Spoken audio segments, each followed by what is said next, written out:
सगळे पराठे करून झाले आपले.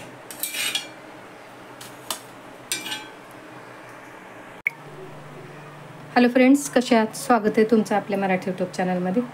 मैत्रिणींनो, तुम्ही शिळं वरण उरलं तर काय करता? माझं बघा, रात्रीचं बरंच वरण उरलं आहे. आता रात्री खाल्ले म्हटल्यावर परत खाल्लं जात नाही. ह्याचंच काहीतरी करते, दाखवते तुम्हाला. वरण वाया जाऊ द्यायचं नाही.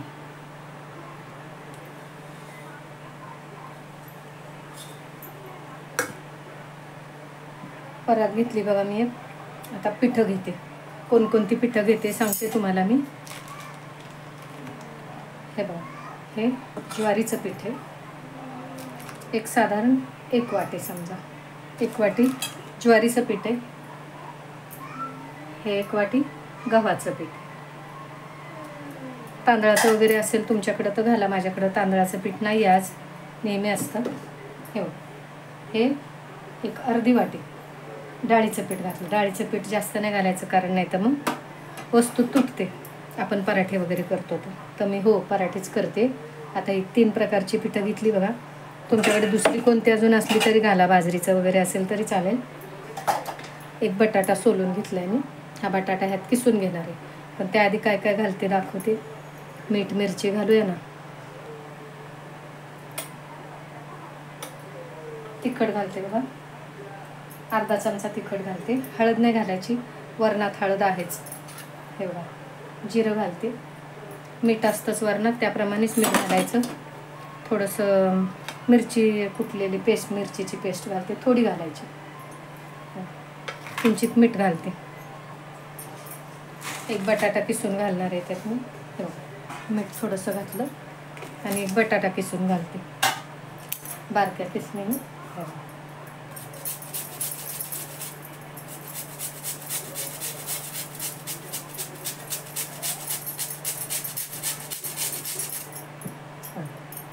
बटाटा किसून घेते हा मी.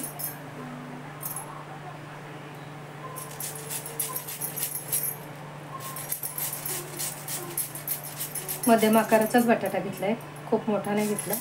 आपलं जितकं वरण आहे त्याप्रमाणे पिठं पण घ्यायची. वरण कमी असेल तर कमी घ्यायची. त्या वरणातच पीठ भिजवणार आहे मी.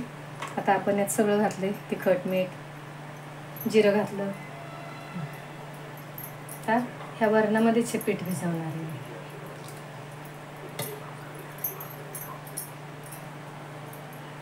पराठे करते मी, वरण वाया नाही घालवायचं म्हणून.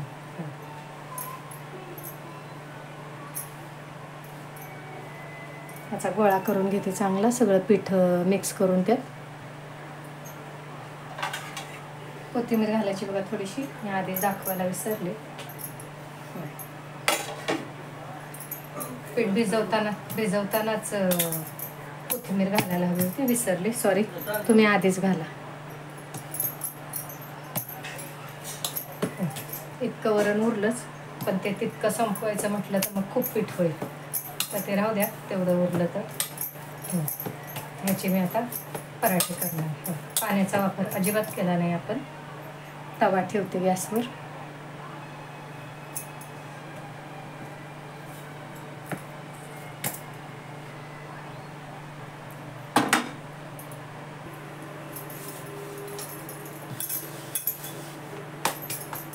तवा ठेवलाय तापायला.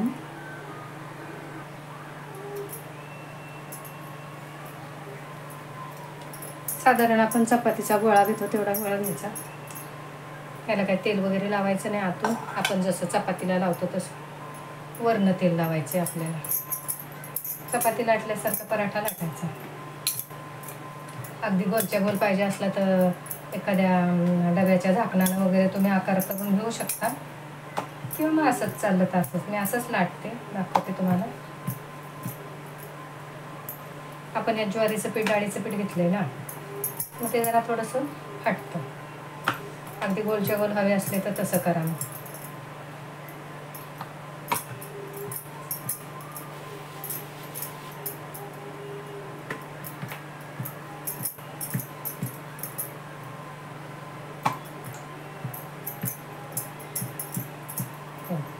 लाटून घेतलं, तव्यात टाकते आता भाजायला.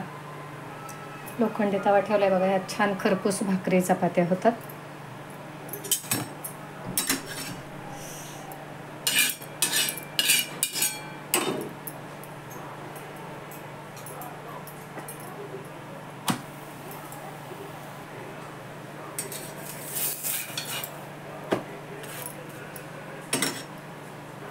बटर लावलं तुम्ही तरी चालेल, तूप लावलं तरी चालेल, आपल्याला जे आवडेल ते लावायचं. मस्त असे खरपूस भाजून घ्यायचं चांगलं.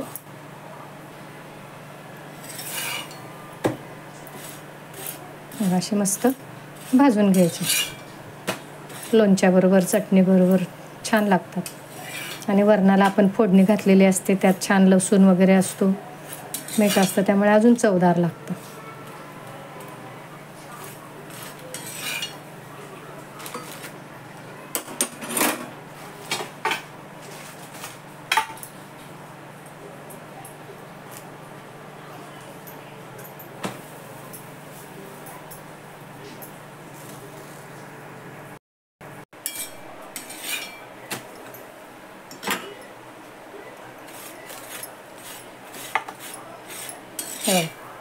करून झाले सगळे पराठे मस्त.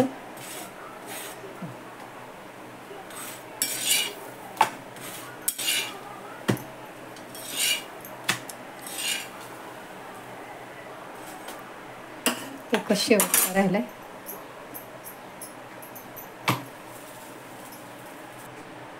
हे आपले पराठे करून झाले मस्त. तुम्ही बघितलं त्यात आपण पाणी वगैरे अजिबात वापरलं नव्हतं. वरणामध्येच सगळी पिठं भिजवली होती मस्त.